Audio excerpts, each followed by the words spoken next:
Hello and welcome to today's episode, which deals with the nature and scope of cost accounting.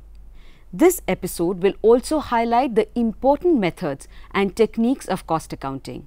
In addition to this, it will also throw some light on the role of a cost accountant in an organization. I'm Amrita Ghosh Kumar and the subject expert for this episode is Dr. Tarannum Amir, PhD in Marketing and teaching in Satyavati College, University of Delhi. Today we are going to discuss the most important chapter of cost accounting. The main objective of any business enterprise is to earn profit. Profit can be earned either by increasing the price of the product or by reducing the cost of the product. Due to the competitive nature of market, price can be increased only up to a certain limit. Thus, the only alternative available to the management is to control the cost of the product.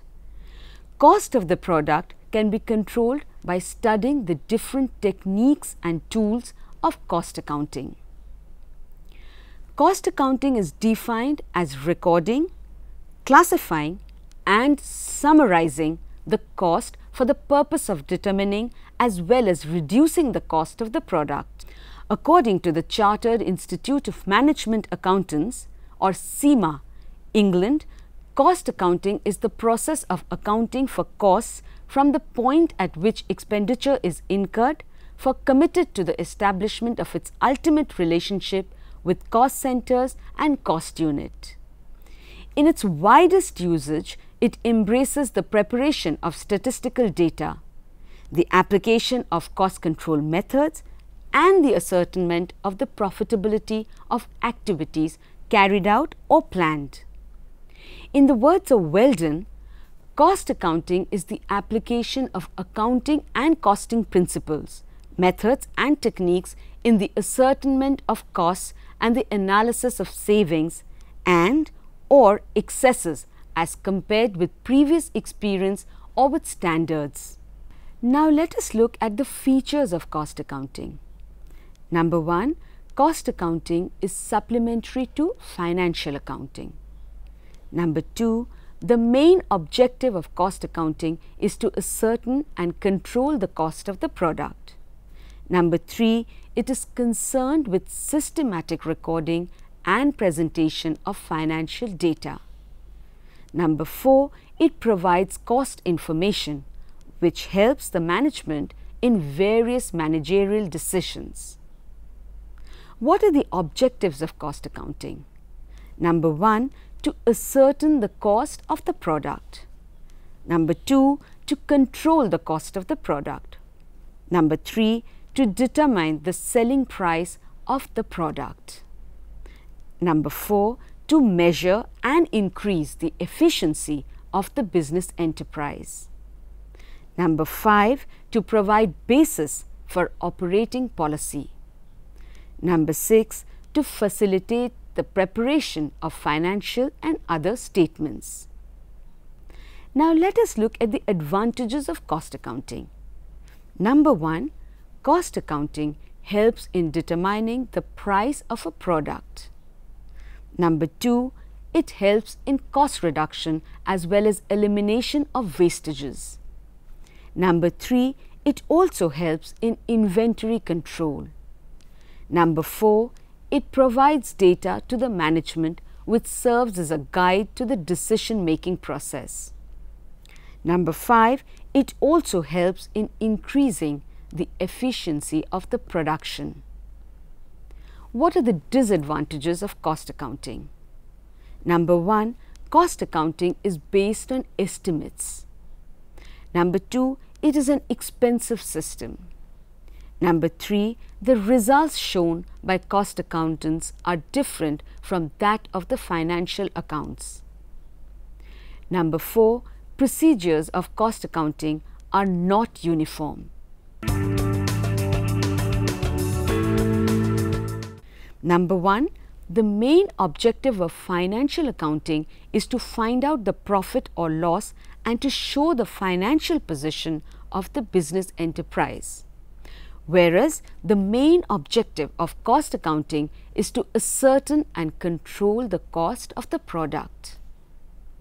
Number 2, the preparation of financial accounts is compulsory and must be in accordance of statutory provisions. Maintenance of cost accounts is voluntary except in some cases. Number 3, financial accounting provides information to the outsiders like creditors, shareholders, investors, etc. But cost accounting provides information to the insiders like the management, employees, etc. Number 4, financial accounting provides financial information usually once at the end of the accounting period, but cost reports are presented frequently to the management. Generally, the term cost means the expenses incurred on the particular product, but in cost accounting it has a different meaning. CIMA, England, defines cost as the amount of expenditure, actual or notional, incurred or attributable to a given thing. Thus, in cost accounting, it not only includes the actual expenditure but also the notional expenditure. The meaning of cost in cost accounting is different from that of the financial accounts. This is because of the fact that various expenses or items included in the financial accounts are not at all considered in the cost accounts. Such items or expenses are: 1. Purely financial expenses or incomes. There are some expenses and incomes which are of financial nature and are not included in cost accounts. Financial incomes and expenses like interest received on bank deposits, discounts, commissions, interest, dividends, etc., received, transfer fees received, profits made or losses incurred on the investments or on the fixed assets, fines and penalties, goodwill and preliminary expenses written off, donations, subscriptions, etc. Number 2, appropriation of profits. Appropriation of profits like dividends paid, taxes, transfers to general reserves or sinking fund, excess provisions against depreciation, capital expenditure, etc. are not included in cost accounts. Number 3, abnormal profit or losses. Abnormal profit or loss on fixed assets, abnormal wastage of materials, cost of abnormal idle time, loss by fire or theft not covered by insurance, etc. are also not included in cost accounts. 3 elements of cost are as: 1. Material. Material is a substance from which the final product is made. Material may be direct or it may be indirect. The term direct material is defined as those material which become integral part of the product and can be easily identified. Indirect materials are those materials which cannot be identified easily, like oil waste, consumable stores, stationery, etc. Number 2, labor. The term labor is defined as the human effort required to convert raw material into finished goods.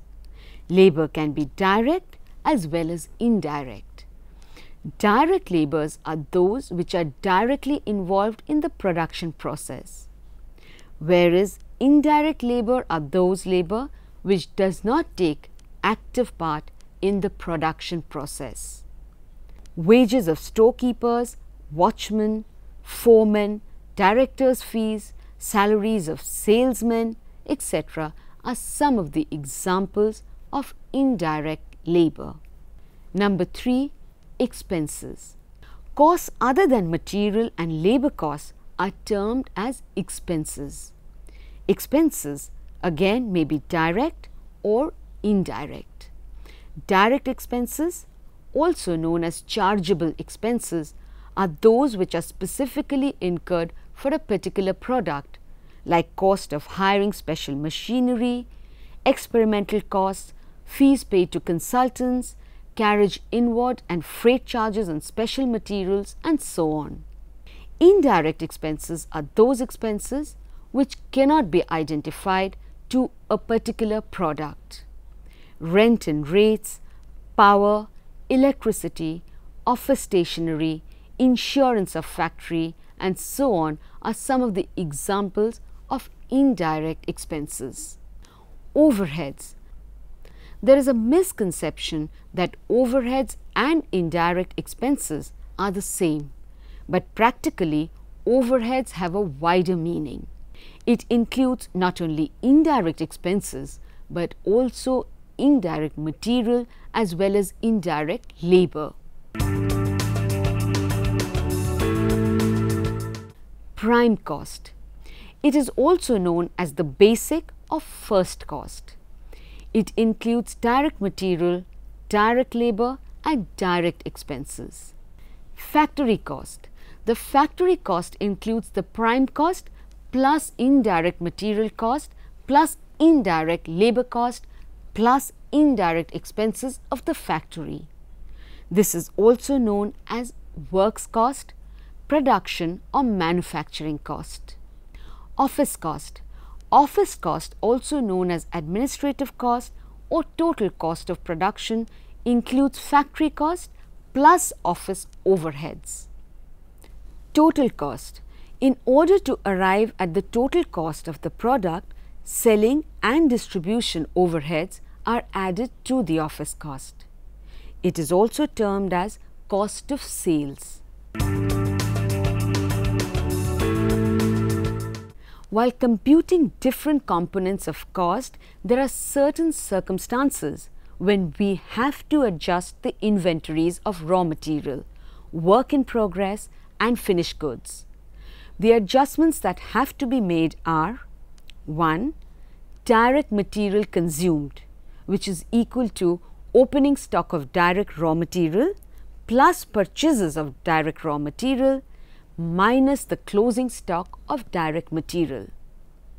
Number 2, works cost, which is equal to gross works cost plus opening work in progress minus closing work in progress. Number 3, cost of production of goods sold, which is equal to cost of production plus opening stock of finished goods but minus closing stock of finished goods. A cost sheet is a statement of cost. In other words, whenever different components of cost is shown in the form of a statement, it is called a cost sheet. It can be better understood by looking at an example. If we want to calculate prime cost, factory cost, total cost of production and cost of sales, we have to present it in a form of a statement. For instance, example: calculate prime cost, factory cost, total cost of production and cost of sales from the information: A. Raw material purchased is rupees 60,000. B. Wages to labourers is rupees 20,000. C. Chargeable expense is rupees 1,000. D. Power is rupees 4,000. E. Factory heating and lighting is rupees 1,000. F. Rent and rates is rupees 3,000.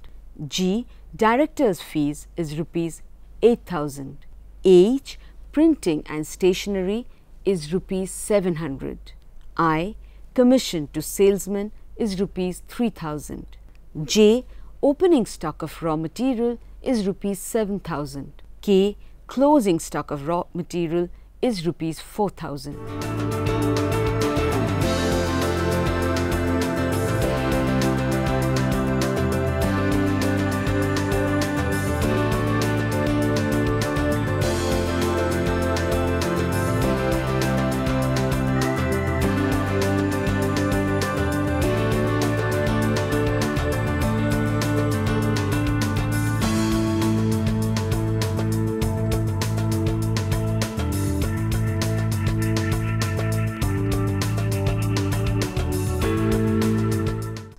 1. Fixed costs. Fixed costs are those costs which remain the same irrespective of the production. For instance, salaries of supervisors, rent, insurance, etc. 2. Variable costs. Variable costs are those costs which vary according to the production. For instance, direct material. Number 3. Semi-variable costs. Semi-variable costs are those costs which include both fixed as well as variable costs. In other words, a cost which remains fixed up to a certain extent and then varies according to the production is known as semi-variable or mixed costs. For instance, electricity bills, telephone bills, and so on. Number 4. Step costs. Costs which remain fixed over a range of activity and then jump to a new level as the activity changes is called step costs. Number 5. Product costs and period costs. Costs which become a part of the cost of the product rather than an expense is known as product costs. For instance, cost of raw material and direct wages. Period costs are treated as an expense and not as a part of the cost of the product. For instance, salesmen's salaries, depreciation on office, and so on. Number 6. Direct and indirect costs. Costs which become integral part of the product and can be easily identified to a product is termed as direct costs. For instance, materials, wages to laborers, etc. Costs which are not directly chargeable to the product are known as indirect costs, like salaries to storekeepers, directors' fees, lighting, etc. 7. Shutdown and sunk costs. Shutdown cost is the cost which an undertaking has to incur during the period of temporary closure of the production activity. For instance, the rent and the insurance of the factory, depreciation on plant and machinery, etc. Sunk costs, also known as historical costs, are the costs which already have been incurred and cannot be recovered. Number 8. Out-of-pocket costs. Out-of-pocket costs are relevant for decision making and varies according to the decision made. It is defined as cash payments to be made to other parties. It is the process of finding out the actual cost of the product through various methods and techniques. Cost unit, the quantity upon which cost can be conveniently allocated, is known as the cost unit.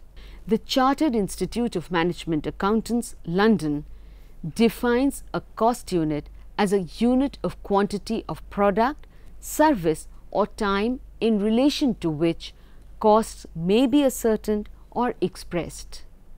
For instance, the cost of steel is ascertained in terms of tons and the cost of cloth is ascertained in terms of per meter. Cost center. The term cost center is defined by the Chartered Institute of Management Accountants, England, as a location, person or item of equipment or a group of these for which costs may be ascertained and used for the purpose of cost control. In short, cost center may be defined as a department or section or worker into which the whole organization is divided for the purpose of costing. The main purpose of having a cost center is to find out the efficiency of the concerned cost unit and to fix up the responsibility for a follow-up action. Cost centers may be categorized as A. Personal and impersonal cost centers. Personal cost center includes person or group of persons. Impersonal cost center consists of a department, section, plant, etc. B. Productive, unproductive and mixed cost centers. Productive cost centers are those centers which are actively engaged in the production process.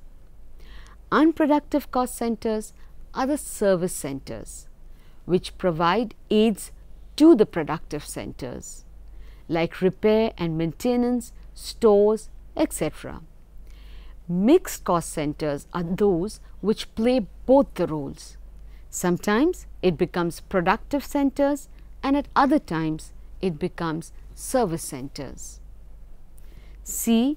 Operation and process cost centers. Operation centers consist of operators or machines carrying out the same kind of operation. Process cost center means the cost center which has a continuous sequence of operations. Profit center, a center in which both revenues and costs are measured in monetary terms, are known as profit centers.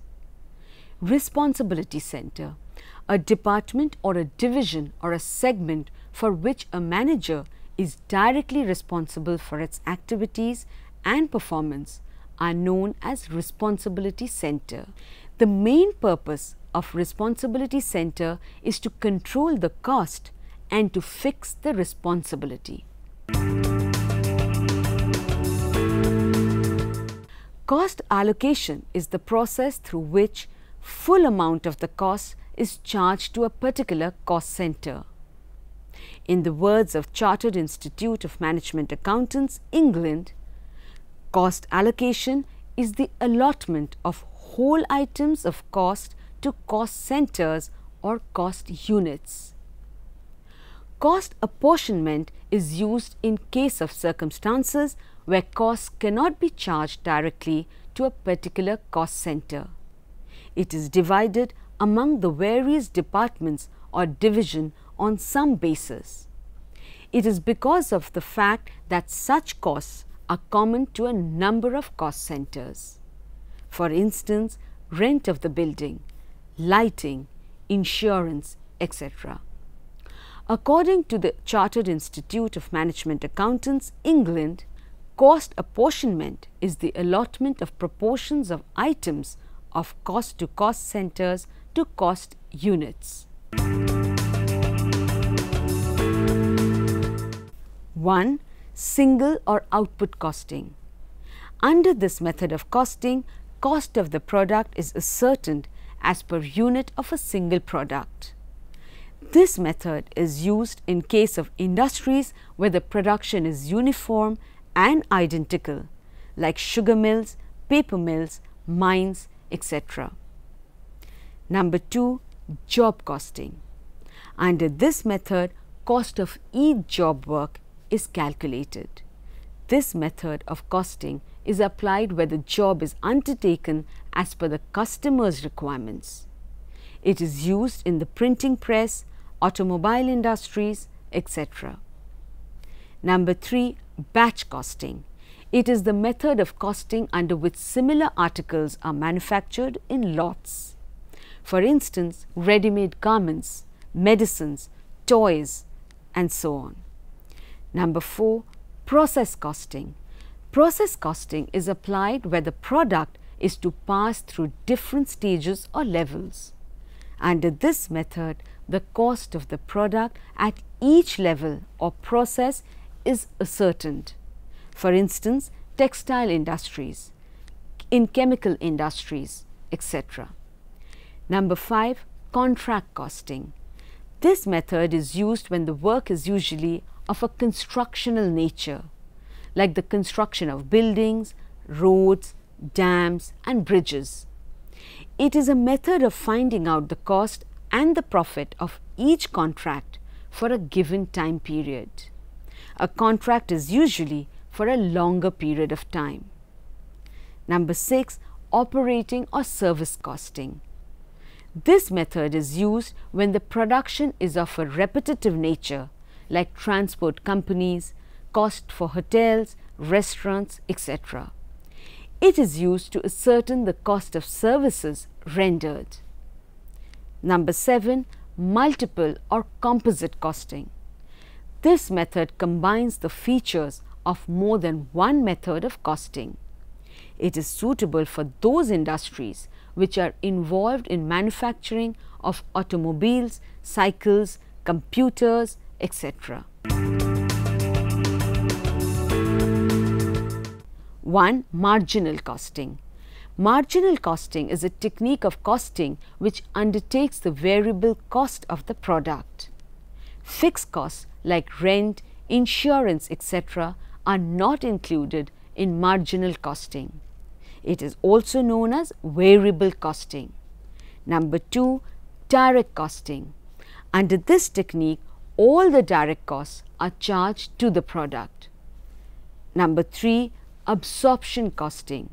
Absorption costing is a technique of costing where all the costs of the product, that is the fixed and variable costs, are charged to the operations or process of production.